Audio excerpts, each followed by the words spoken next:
इस्तेमाल करने के लिए तूने मौका दिया है। सारे मसीह भाई और बहनों के लिए ये मौका है कि प्रभु वे समय को व्यर्थ में ना गवाएं, बल्कि तेरे वचन को, स्तुति आराधना को ऑनलाइन के द्वारा वे कर सकें।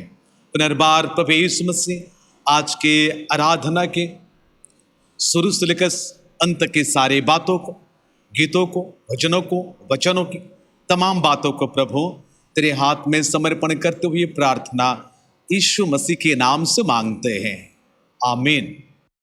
पुनर्बार में परमेश्वर को धन्यवाद देता हूँ और आज के ये ऑनलाइन आराधना के लिए आप सभी को मैं स्वागत करता हूँ और उसके साथ ही साथ आप सभी को नमस्कार करता हूँ।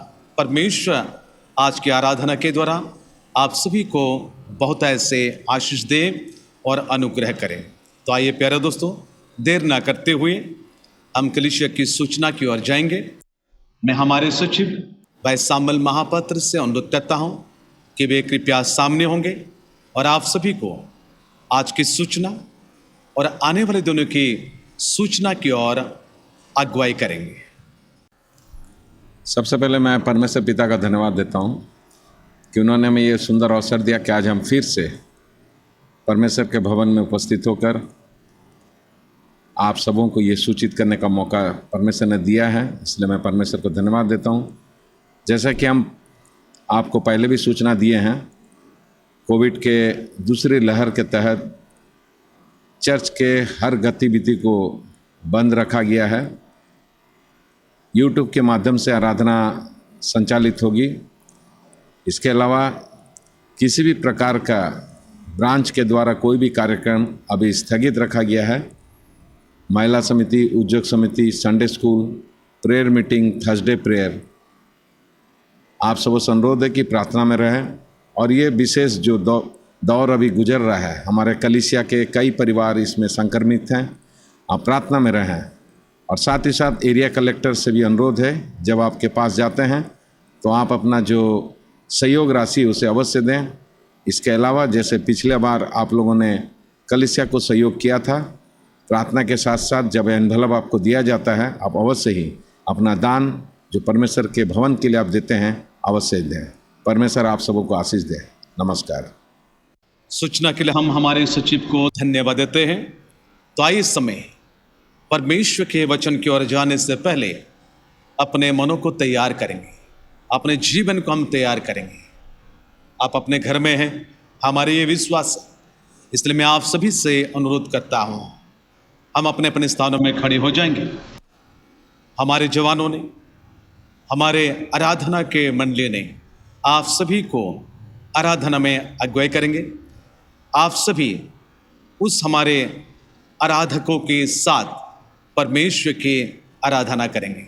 आइए हम सब परमेश्वर की स्तुति आराधना ऑनलाइन से हमारे जवानों के द्वारा हम करेंगे। मसीह यीशु के पवित्र महान नाम में आप सबका स्वागत है और मुझे विश्वास है कि इस वक्त आप सब उसकी आराधना करने के लिए अपने घरों में इकट्ठा हुए हैं। तो आइए यीशु मसीह को आदर देते हुए अपने स्थानों में खड़े हो जाए और अपने हाथों को उठाकर अपने आँखों को बंद करके सिर्फ और सिर्फ उस परमेश्वर को निहारे, क्योंकि वही एक आदर महिमा स्तुति की योग्य है और सारा आदर महिमा केवल उसी को दे और उसकी आराधना करें। हाँ पिता परमेश्वर, आपकी महिमा करते हैं हम सब मिलकर। प्रभु जी, आज के इस पवित्र दिन के लिए हम आपका धन्यवाद करते हैं। हालेलुया, हालेलुया परमेश्वर पिता, धन्यवाद करते हैं परमेश्वर कि हम सबों को प्रभु आपने परमेश्वर पिता अपनी महिमा करने के लिए चुन लिया। प्रभु जी, आपकी इस उपस्थिति के लिए हम आपका धन्यवाद करते हैं। हालेलुया, हालेलुया परमेश्वर। मांगने को आया नहीं, सिर्फ बात करने को आया हूँ मैं।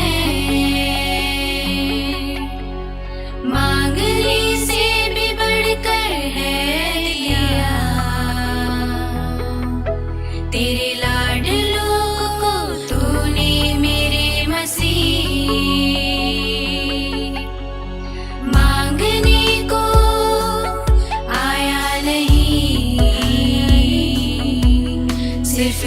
करने को आया हूँ मैं, मांगने से भी बढ़कर है दिया। तेरे लाडलों को तूने मेरे मसीह, आंखें बंद कर कर हाथ उठा कर तेरी आत्मा को महसूस करूं। आंखें बंद कर कर हाथ उठा कर तेरी आत्मा को महसूस करूं।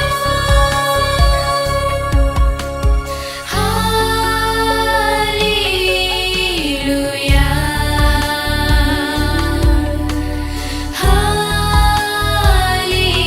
Hallelujah,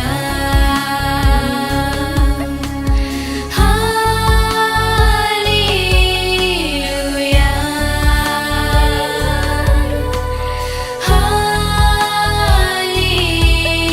hallelujah. हालेलुया। परमेश्वर पिता प्रभु जी, आपका वचन से ही प्रभु आज हमने जीवन को पाया है मेरे राजा। हाँ पिता परमेश्वर, वचन कहता है कि हे यहोवा, तेरा वचन मेरे पाँव के लिए दीपक और मेरे मार्ग के लिए उजियाला है।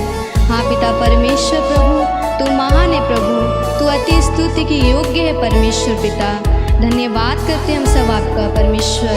हालेलुया, हालेलुया मेरे राजा, स्तुति हो।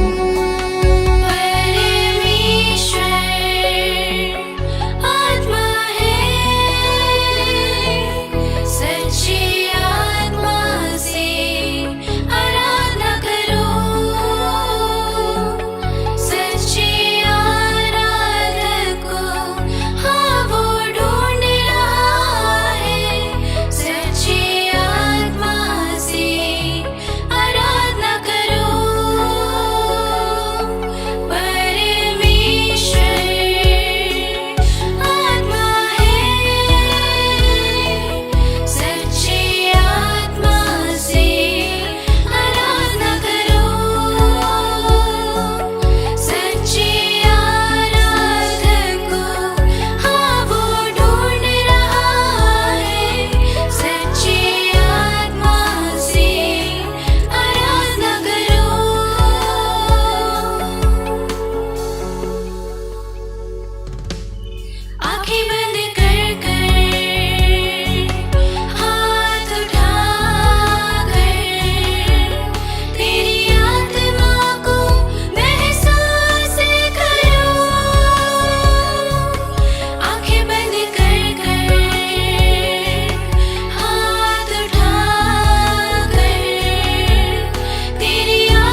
हालेलुया परमेश्वर पिता।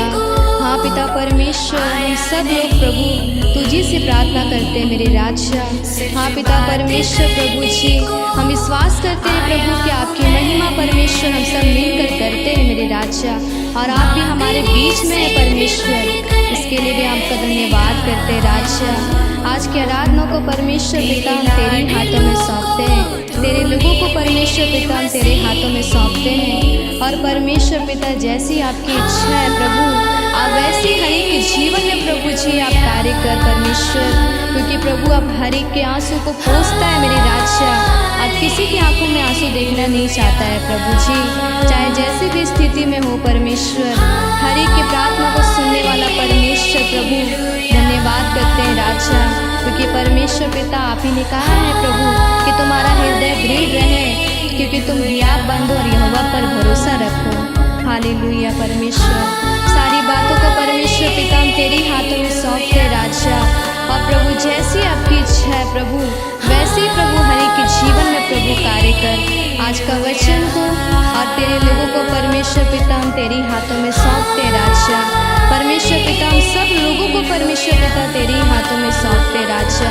जैसी आपकी इच्छा है प्रभु आप वैसे ही प्रभु आज कर दे मेरे राजा। सारी बातों को आपके हाथों में सौंपते हुए प्रार्थना यीशु मसीह के नाम से मांगते हैं, आमीन। परमेश्वर को मैं धन्यवाद देता हूँ और आप सभी को आज के आराधना के लिए और परमेश्वर के उस वचनों के लिए मैं आप सभी को स्वागत करता हूँ। आइए प्यारे दोस्तों, इस समय हम परमेश्वर के वचनों की ओर जाएंगे। इब्रानियों की किताब उसकी 13वीं अध्याय, इब्रानियों की किताब उसकी 13वीं अध्याय 10 पद से लेकर मैं आगे को आपके सामने रखना चाहता हूं। यहां इस प्रकार लिखा है, हमारी एक ऐसी वेदी है जिस पर से खाने का अधिकार उन लोगों को नहीं जो तंबू की सेवा करते हैं, क्योंकि जिन पशुओं का लहू महायाजक पाप बलि के लिए पवित्र स्थान में ले जाता है उनके देह छावनी की बाहर जलाई जाती है। इस कारण यीशु ने भी लोगों को अपने ही लहू के द्वारा पवित्र करने के लिए फाटक के बाहर दुख उठाया। इसलिए आओ उसकी निंदा अपने ऊपर लिए हुए छावनी के बाहर उसके पास निकल जाए, ताकि यहां हमारा कोई स्थायी नगर नहीं, क्योंकि यहां हमारे कोई स्थायी नगर नहीं, वरन हम एक आने वाले नगर की खोज में है। इसलिए हम उसके द्वारा स्तुति रूपी बलिदान अर्थात उन होठों का फल जो उसके नाम का अंगीकार करते हैं परमेश्वर को सर्वदा चढ़ाया करे। भलाई करना और उदारता दिखाना ना भूलो, क्योंकि परमेश्वर ऐसे बलिदानों से प्रसन्न होता है। परमेश्वर को मैं धन्यवाद देता हूं आज के इस वचनों के लिए। अनेक दिन के बाद पुनर्बार ऑनलाइन के द्वारा आपके पास होने के लिए परमेश्वर ने हमें मौका दिया है। प्यारे दोस्तों, जिस प्रकार सारे संसार में ये महामारी चल रही, जिस प्रकार लोगों में परेशानियां हैं, तकलीफें, कष्ट हैं, डर, भय, इस प्रकार जिंदगी बिता रहे हैं, इस संसार में जो हम कराहते जो जिंदगी बिता रहे हैं, मसीह विश्वासियों को इस समय अपने जीवन को परमेश्वर को देनी चाहिए। पवित्र शास्त्र बाइबल के अनुसार, आज की चिंताधारा के अनुसार पवित्र शास्त्र में 14 पद में इस प्रकार लिखा है, क्योंकि यहां हमारा कोई स्थायी नगर नहीं। प्यारे दोस्तों, मसीह विश्वासी इसलिए संसार में जिंदगी व्यतीत करते हुए ना डरे, वरन हम एक आने वाले नगर की खोज में हैं। परमेश्वर के लोगों को यह हिम्मत होना चाहिए, साहस होना चाहिए, सामर्थ होना चाहिए कि उनके लिए इस संसार में हमें कोई स्थायी नगर नहीं है। बाइबल यहां साफ साफ बता दे रहे हैं, For here we have no continuing city, but we seek the one to come. इस प्रकार अंग्रेजी बातें लिखी गई हैं। तो प्यारे दोस्तों, आज के हमारे ये चिंताधारा है, क्या आप कुछ समय के लिए संसार में जीना चाहते हैं, ना अनंत काल के लिए जीवित रहना चाहते हैं? आज के हमारी चिंताधारा है जो इस 14 पद के अनुसार आपके लिए बड़े सवाल हैं, मेरे लिए बड़े सवाल हैं।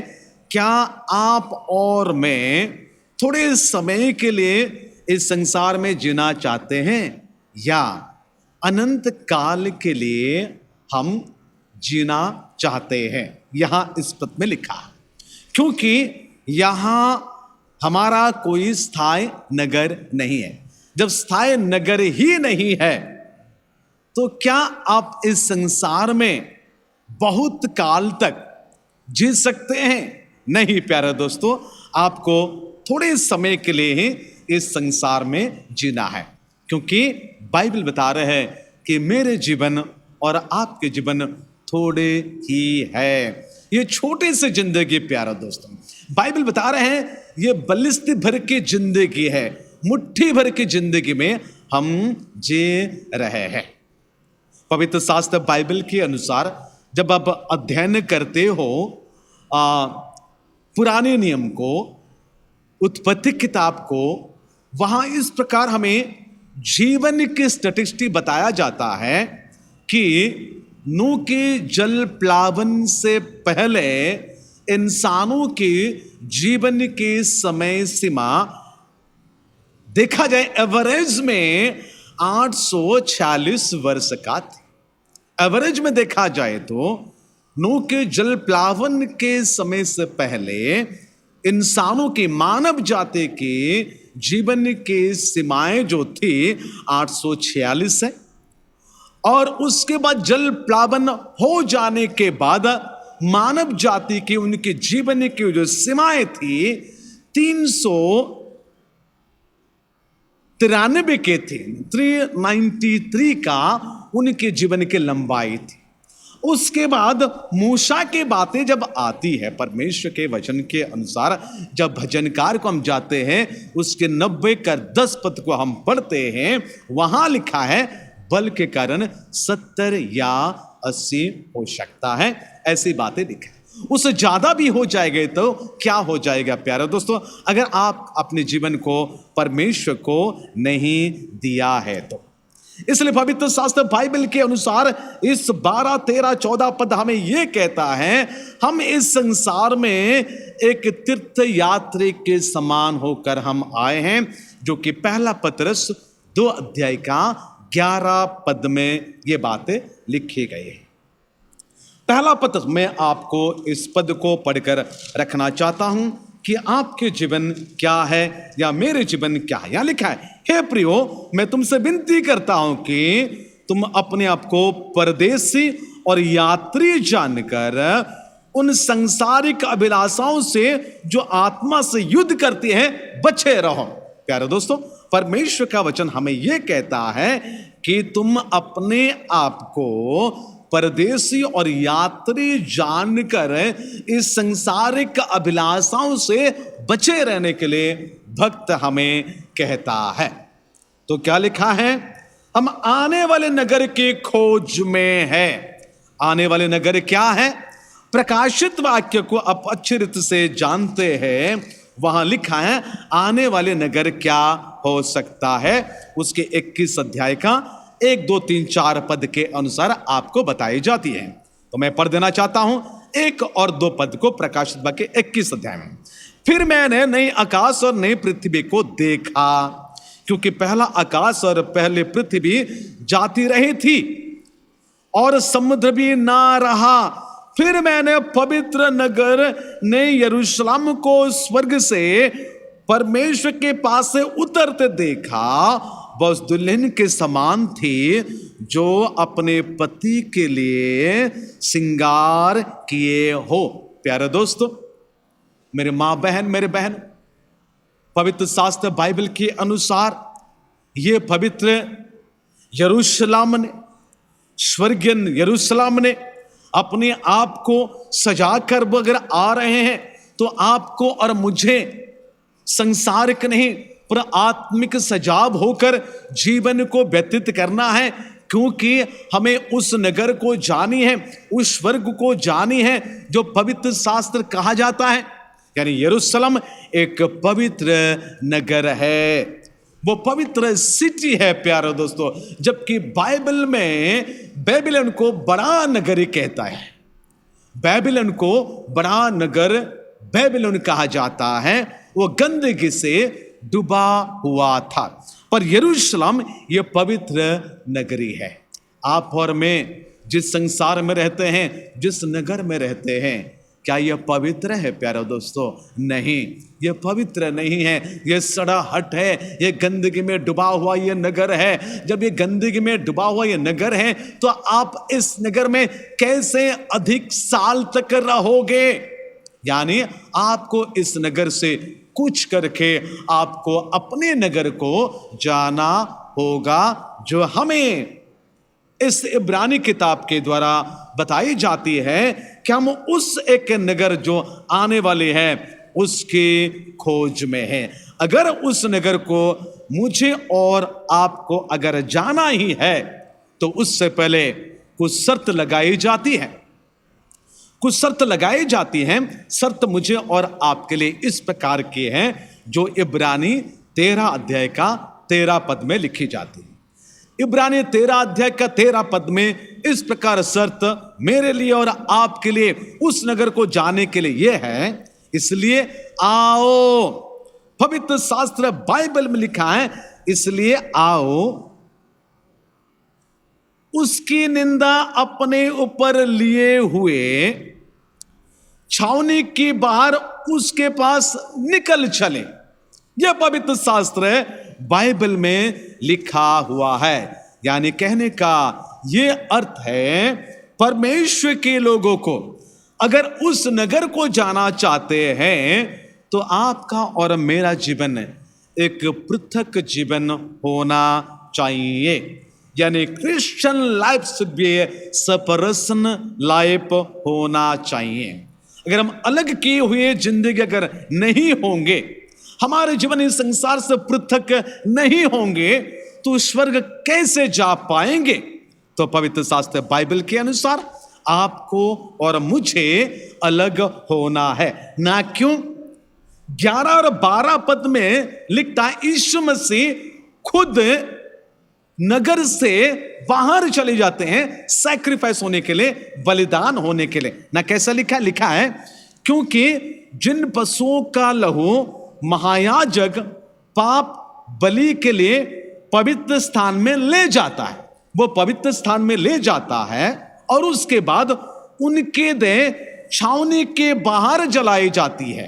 यानी पवित्र स्थान में महायाजक उसको बलि करने के लिए ले जाता है, उसके लहू को छिड़कता है और उसके बाद उनके देह को बाहर लेके जाता है और उसको जलाया जाता है। तो प्यारे दोस्तों, कहने का यह अर्थ है, इसी कारण 12 पद में लिखा है, यीशु ने भी लोगों को अपने ही लहू के द्वारा पवित्र करने के लिए फाटक के बाहर दुख उठाया।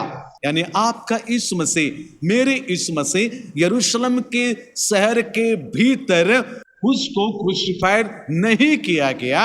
यीशु मसीह को बाहर लेके जाते हैं और उस बाहर में यीशु को बलि किया जाता है, यानी क्रूस के ऊपर चढ़ाया जाता है, जो यूहन्ना रचित सुसमाचार उसकी 19 अध्याय में आपको बताई जाती है।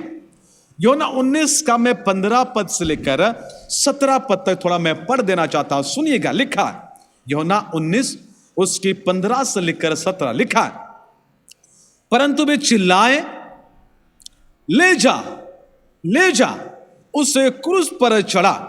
पिलातुस ने उससे कहा, क्या मैं तुम्हारे राजा को क्रूस पर चढ़ाऊं? प्रधान याजकों ने उत्तर दिया, कैसर को छोड़ हमारा और कोई राजा नहीं। तब उसने उससे उनके हाथ सौंप दिया ताकि वह क्रूस पर चढ़ाया जाए। तभी यीशु को ले गए और वह अपना क्रूस उठाए हुए उस स्थान तक बाहर गया। यहां लिखा है उस स्थान तक बाहर गया जो खोपड़ी का स्थान कहलाता है और इब्रानी में गुलगुता कहते हैं। तो प्यारे दोस्तों, कहने का यह अर्थ है, यीशु मसीह को उस बाहर लेके जाते हैं और उसको क्रूस के ऊपर चढ़ाते हैं। यीशु मसीह उस शहर से सेपरेट हो गए, उन लोगों से अलग हो गए।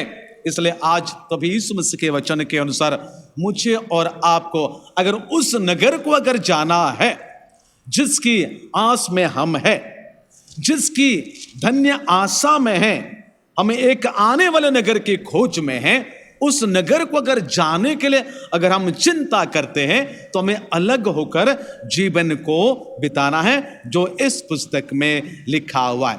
कौन सी बातों से मुझे और आपको अलग होने की बातें हैं?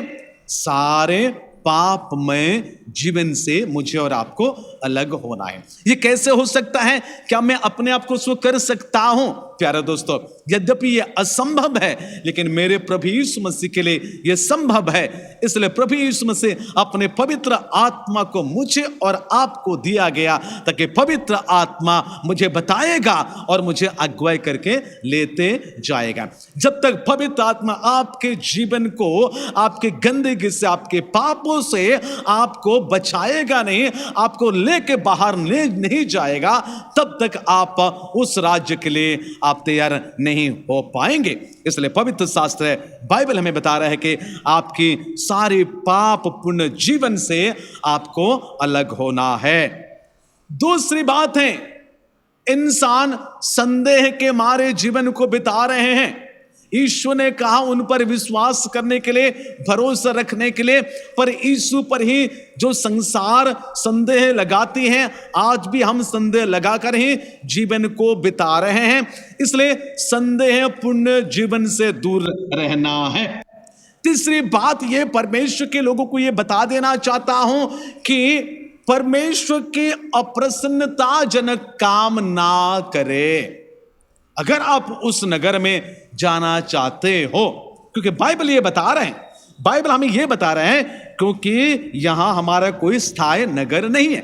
अगर ये जानते हैं आप, संसार से कई लोग चले जा रहे हैं, अच्छे लोग चले जा रहे हैं, परमेश्वर के भक्त लोग चले जा रहे हैं, पास्टर प्रचारकों के सारे खबर सुनने के लिए मिल रहे हैं, परमेश्वर के भक्तगण उठा लिए जा रहे हैं।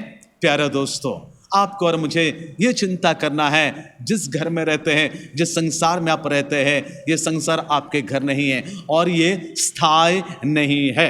भक्त कहता है ये नगर स्थायी नहीं है, वरन हम एक आने वाले नगर की खोज में हैं। ये 14 पद हमें बता रहे हैं, आने वाले नगर की खोज में है, जो स्वर्ग कहा जाता है। तो पवित्र शास्त्र में यह बताई जाती है कि आप और मैं उस पाप पूर्ण जीवन से अलग होकर जीवन को बिताएं।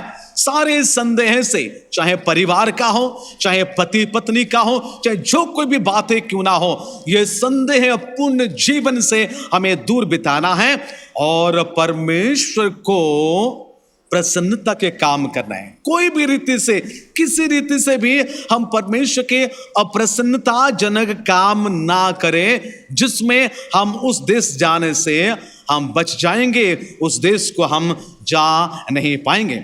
इसलिए कुरिन्थ की किताब में बड़ी सुंदर से बता रहे हैं कि हम सारे सड़ाहट से हम बचे, सारे गंदगी से हम बचकर जीवन को बिताएं, क्योंकि यहां मुझे और आपको यही कहता है कि मैं किस प्रकार जीवन को बिताऊं।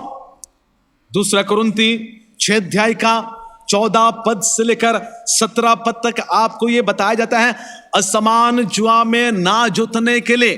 प्यारे दोस्तों, अगर अब असमान जुआ में जोते जाएंगे तो क्या होगा उस हल करने वाला का, उस जमीन का क्या होगा, उस खेती का क्या होगा, उस फसल का क्या होगा, जो आपकी आशा है आप कर नहीं पाओगे। इसलिए आप जरूर उसको पढ़िएगा। दूसरा कुरिन्थी 6 अध्याय का 14 पद से लेकर 17 पद तक या 18 पद तक। और हम इस गंदगी से, इस गंदे चिंताधारा से हमारे जीवन को वापस लेकर आएंगे। इसलिए पवित्र शास्त्र बाइबल के अनुसार हमें लिखता है, संसारिक एसोसिएशन में हमारे जीवन को ना व्यतीत करें, संसारिक फैशन से जिंदगी व्यतीत ना करें। संसार जिस स्टैंडर्ड को मांगती है उस स्टैंडर्ड से जीवन को व्यतीत ना करें। संसार जिस प्रकार कहने के लिए आपको कहती है उस प्रकार बातें ना करें, क्योंकि मत्ती में बता रहे हैं कि तुम जो बोलेंगे उसी के अनुसार तुमको विचार किया जाएगा। इसलिए संसार जिस प्रकार बात करता है ठीक उसी प्रकार आप और मैं हम बात नहीं कर सकते हैं। इसलिए पवित्र लोगों को अपने जीवन को परमेश्वर के हाथ में समर्पण करके जीवन को बिताना है। लिखा है,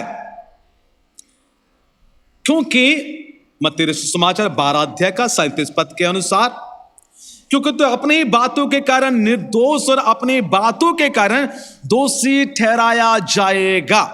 इसलिए अगर उस नगर की ओर अगर जाना चाहते हैं तो अपने जीवन को अलग करते हुए इस संसार में जिए, यानी संसार से अलग होकर परमेश्वर के निकटवर्ती होना है। दूसरी बात, पहली बात है संसार से पृथक होकर जीवन को बिताना है। दूसरी बात है संसार से पृथक होकर यीशु के पीछे चलने वाली जिंदगी को बिताना है। यीशु के पीछे चलने वाली जिंदगी क्या हो सकता है? पहली बात है यूहन्ना रचित सुसमाचार उसकी 16 अध्याय में लिखा है। यूहन्ना रचित सुसमाचार उसके 16 अध्याय का अगर मैं आपके सामने पढ़ता हूं, यहां लिखा है 30 और 31 पद के अनुसार। यूहन्ना रचित सुसमाचार उनके 16 अध्याय का 30 और 31 पद में लिखा है, हम अब जान गए हैं कि तू सब कुछ जानता है और उसकी आवश्यकता नहीं कि कोई तुझसे कुछ पूछे। इससे हम विश्वास करते हैं कि तू परमेश्वर की ओर से आया है। यीशु ने उनसे कहा, क्या तुम अब विश्वास करते हो? यानी यहां कुछ बातचीत होता है। 29 पद के अनुसार उसके चेलों ने क्या कहते हैं, देख अब तो तू खुलकर कहता है और कोई दृष्टांत नहीं कहता, इसलिए हम विश्वास करते हैं, हम तुझे कुछ नहीं पूछेंगे। इस प्रकार बातें करते हैं। तब यीशु ने 31 पद में कहता है, यीशु ने चेलों की बात को सुनकर कहता है, क्या कहता है, क्या तुम अब विश्वास करते हो? प्यारे दोस्तों, इतने सारे परमेश्वर के वचन को सुनने के बाद अगर हमारे विश्वास अगर परमेश्वर प्रभु यीशु पर नहीं है, ध्यान दीजिएगा, अगर हमारे विश्वास परमेश्वर यीशु पर नहीं है तो अब कैसे उनके पीछे चलने वाले बनते हो? आप कहते हो मैं विश्वास करता हूं, लेकिन भूत प्रेत भी विश्वास करता है। दुष्ट आत्मा जो शैतान है, भूत प्रेत है, याकूब के पत्र के अनुसार वे भी विश्वास करते हैं। इसलिए यह कहा जाता है तुम्हारा विश्वास और उनका विश्वास में जो अंतर होना चाहिए वो परमेश्वर चाहता है, यानी आपके विश्वास परमेश्वर के पर भरोसा युक्त होना चाहिए, जो कि यीशु मसीह ने यहां कहा। अगर आप यीशु के पीछे चलते हो, संपूर्ण विश्वास और भरोसा के साथ चलना चाहिए। अगर आप यीशु के पीछे चलते हो, पवित्र शास्त्र बाइबल में लिखा है, यूहन्ना उसके 21 अध्याय में यीशु ने पतरस से कहता है, क्या तुम मुझे प्रीति रखता है? यूहन्ना कहता है, पतरस कहता है, हां मैं प्रीति रखता हूं। इस प्रकार उन्होंने कहता है, यीशु मसीह हमारे प्यार को जानता है कि मैं उससे कितना प्यार करता हूं। अगर संसार की गंदगी को छोड़कर अगर हम यीशु के पीछे चलते हैं, उस नगर में जाकर पहुंचने के लिए पहली बात हमारे विश्वास को दृढ़ करना है। दूसरी बात है हमारे प्यार को जो यीशु पर है उसको बढ़ाना है। तीसरी बात यह है कि आपको और मुझे संपूर्ण मात्रा से केवल परमेश्वर का ही होकर रहना है। मरकुस सुसमाचार उसके 9 अध्याय, मरकुस सुसमाचार उसके 9 अध्याय का मैं पढ़ूंगा 41 पद को। 41 में लिखा है, जो कोई एक कटोरा पानी तुम्हें इसलिए पिलाए कि तुम मसीह के हो, तुम मसीह के हो, तो मैं तुमसे सच कहता हूं कि वह अपना प्रतिफल किसी रीति से ना खोएगा। कहने के मतलब यह प्यारे दोस्तों, तुम मसीह के हो, यानी जीवन के आखिरी तक मुझे और आपको मसीह के होकर रहना है। हमें इस मसीह के ब्रांड होकर रहना है। प्यारे दोस्तों, जब आप नए नए कपड़े को खरीदते हैं ब्रांड के कपड़े को खरीदते हैं, जब पहनते हैं लोग जान जाते हैं, लोग पहचान लेते हैं कि आप फलाने कपड़े पहने हुए, फलाना ब्रांड का पहने हुए, और इसकी कीमत भी लोग बता देते हैं। उसका मूल्य कितना है लोग बता देते हैं, हाँ कपड़े का मूल्य इतना हो सकता है। मेरे दोस्तों, आपसे ये कहना चाहता हूं, आप मसीह के हो। यहां साफ साफ यीशु ने अपने लोगों से कहता है, जो कोई एक कटोरा पानी तुम्हें इसलिए पिलाए कि, लोग पानी क्यों पिलाएंगे, लोग तुमको आदर क्यों करेंगे, लोग तुमको भोजन क्यों खिलाएं, ना इसलिए कि तुम मसीह यीशु के हो। यह है पवित्र शास्त्र, बाइबल में क्या है, जीवन के आखिर तक आप मसीह यीशु के ही होकर रहना है। यह परमेश्वर का वचन है। और चौथी बात यह है, दूसरा कुरिन्थी उसके 5 अध्याय का 15 पद में बड़ी सुंदर बातें लिखा है। दूसरा कुरिन्थी उसके 5 का 15 में मुझे और आपके लिए यह कहा जाता है, और वह इस निमित्त सबके लिए मरा कि जो जीवित है वे आगे को अपने लिए ना जिए, परंतु उसके लिए जिए जो उनके लिए मरा और जी भी उठा है। अगर आप उस नगर की ओर जाना चाहते हैं, उस नगर में प्रवेश करना चाहते हैं, उस नगर को देखना चाहते हो, तो प्यारे दोस्तों, अपने लिए ना जिए। अपने लिए इंसान क्या क्या करके जीते हैं आपको अच्छे तरह से पता है। अपने स्वार्थ के लिए ना जिए, अपने गंदे के जीवन से ना बिताए, अपने सपना को पूरा करने के लिए ना जिए। बाइबल बता रहे हैं, आप उनके लिए जिए जो आपके लिए मरा है, आप उनके लिए जिए जो आपके लिए अपना लहू को बहाया है, अपने जीवन को दिया है। बाइबल में लिखा है कि उसके कोड़े करने से आप लोग चंगे हो गए, इसलिए आप उनके लिए जिए, उन सब चंगाई को पाएंगे। जी हाँ प्यारे दोस्तों, पवित्र शास्त्र बाइबल में हमें लिखा है, संसार से लोग चले जा रहे हैं, इसलिए आप अपने लिए ना जिए बल्कि परमेश्वर के लिए जिए, या लिखा हुआ है। तो पवित्र शास्त्र बाइबल में हमें यह बताया जाता है कि पहले हम संसार से दूर होकर जीवन को बिताएं। दूसरी बात है, संसार से दूर होकर किसके पास जाएंगे, ना यीशु का अनुकरण करना है, यीशु के पीछे चलने वाले हम बन जाएंगे। तीसरी बात, इब्रानी किताब हमें यह बता रहे कि हम निंदा को भी सह ले। यहां इब्रानी किताब हम बता रहे हैं कि हम उस निंदा को भी सहकर हम उसके पीछे हो सके। 13 पद में लिखा है, इसलिए उसकी निंदा अपने ऊपर लिए हुए, उसकी निंदा अपने ऊपर लिए हुए हमको जीवन को बिताना है, यानी हमें सैक्रिफाइस करना है। यीशु के पीछे चलने का अर्थ इतनी आसान नहीं है। इसलिए प्रभु यीशु मसीह को अपने जीवन में धारण करते हुए, इसके निंदा को ग्रहण करते हुए अगर हम चलेंगे तो हम उस राज्य में प्रवेश करेंगे जो यहाँ लिखा हुआ है, यानी मसीह विश्वासियों को एक सैक्रिफिशियल जीवन बिताना है, एक बलिदान का जीवन को बिताना है। तो आइए प्यारे दोस्तों, हम उस नगर को प्रवेश करने के लिए पहले आज के हमारे चिंताधारा है कि संसार के मंदता से, गंदगी से दूर होना है। दूसरी बात, हमें संसार की गंदगी से दूर होकर यीशु के पीछे चलने वाले हम बन जाएं। तीसरी बात है, हम अपने आप को बलिदान करते हुए, अपने आप को परमेश्वर के हाथ में समर्पण करते हुए जीवन को बिताएं, तब जाकर हम उस नगर में प्रवेश कर पाएंगे। परमेश्वर आप सभी को बहुत ऐसे आशीष दे। उसकी और कुछ बातें हम अगले हफ्ते आपके पास लेके आएंगे। अपनी आंखें बंद करें, हम प्रभु यीशु मसीह के पास जाएंगे, हम प्रार्थना करेंगे। मैं आप सभी से अनुरोध करता हूं, कृपया आप सब खड़े हो जाएंगे, कृपया आप सब खड़े हो जाइएगा, क्योंकि हमें एक ऐसे नगर को जाना है। हम जिस नगर में रहते हैं ये स्थायी नगर नहीं है, ये हिलने का नगर है, ये गिर जाने का नगर है। पर हम उस नगर को जाते हैं जो नगर की हिलता नहीं है, जो नगर को कोई गिरा नहीं सकता है, यद्यपि हाथ के बनावा नहीं है, हाथ की बनाई हुई नहीं है, पर चिरस्थायी नगर को हम जाएंगे। संसार से कई लोग हमारे आंखों के सामने चले जा रहे हैं उस नगर की ओर जो परमेश्वर के भक्त लोग को उठा लिए जा रहे हैं। तो आइए प्यारे दोस्तों, हम उस नगर की ओर देखते हैं। उस नगर की ओर जाने के लिए हम अपने जीवन को उस गंदे के संसार से दूर हो जाएंगे, यीशु मसीह के पीछे चलने वाले बन जाएंगे, और उसके लिए कीमत भी देना पड़े तो हम दे सकेंगे बलिदान के साथ। अपनी आंखें बंद रहे, हम प्रार्थना करेंगे। प्यारे प्रभु यीशु मसीह, मैं तुझे धन्यवाद देता हूं, तेरे महिमा तेरे प्रशंसा करता हूं।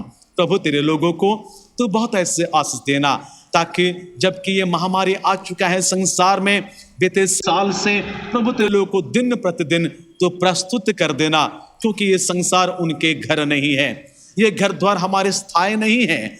हम एक स्थायी नगर की ओर हमको जाना ही है।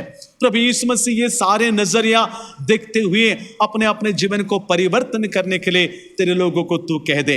चाहे उनके जो कोई भी चिंताधारा क्यों ना हो, उन सभी को मैं तेरे हाथ में सौंपता हूं। प्रभु, उन सारे गंदगी से मन को फिराकर अपने जीवन को बदलकर तेरे पास होने के लिए तू सहायता करना। हाँ प्रभु यीशु मसीह, तो हमारे लिए एक नगर को प्रस्तुत किया है, उस नगर को जाना प्रभु तूने हमें चुना है प्रभु उस नगर को जाने के लिए। इस राजा तेरे लोगों को मैं तेरे हाथ में सौंपता हूं, तो बहुत ऐसे आशीर्वाद करना।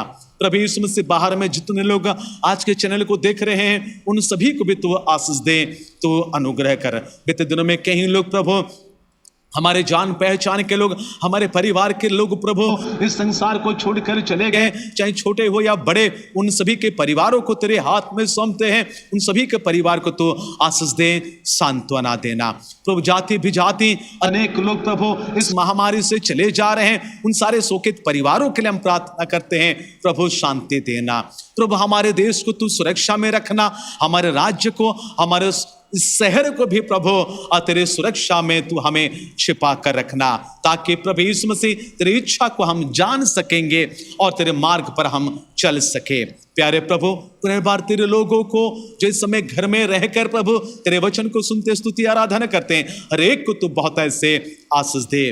पुनर्बार प्रभु तेरे परिवारों को, तेरे संत भक्तों को मैं तेरे क्रूस के नीचे रखते हुए छोटी सी प्रार्थना यीशु मसीह के नाम से मांगते हैं, आमीन। हम सब मिलकर एक ईश्वर में प्रभु यीशु मसीह की प्रार्थना को हम करेंगे। हे हमारे पिता, तू जो स्वर्ग में है, तेरा नाम पवित्र माना जाए, तेरा राज्य आवे, तेरी इच्छा जैसे स्वर्ग में पूरी होती है वैसे पृथ्वी पर भी हो। हमारे दिन भी आज मेरे दे, और जिस प्रकार हमने अपने अपराधी क्षमा किए हैं वैसे तू भी हमारे अपराधों को क्षमा कर। हमें परीक्षा में ना ला, परंतु बुराई से बचा। राज्य, पराक्रम, महिमा सदा तेरी है, आमीन। इस पिता परमेश्वर का प्रेम, पुत्र प्रभु यीशु मसीह का अनुग्रह, पवित्र आत्मा की शांति, शक्ति, सहभागिता हम सबों के साथ, विश्वापी मंडली के साथ, हमारे प्यारे प्यारे मंडली के साथ सदा सर्वदा होती रहे, आमीन। सभी को जय मसीह की नमस्कार। आप सभी को प्रभु बहुत ऐसे आशीष दे, अनुग्रह करे। हम प्रार्थना करते रहे ताकि ये महामारी यथाशीघ्र नियंत्रण हो जाए और पुनर्बार हम कलीसिया के भवन में, गिरजा के भवन में सम्मिलित होकर परमेश्वर की स्तुति और प्रशंसा मिलकर करेंगे। परमेश्वर आप सभी को आशीष दे।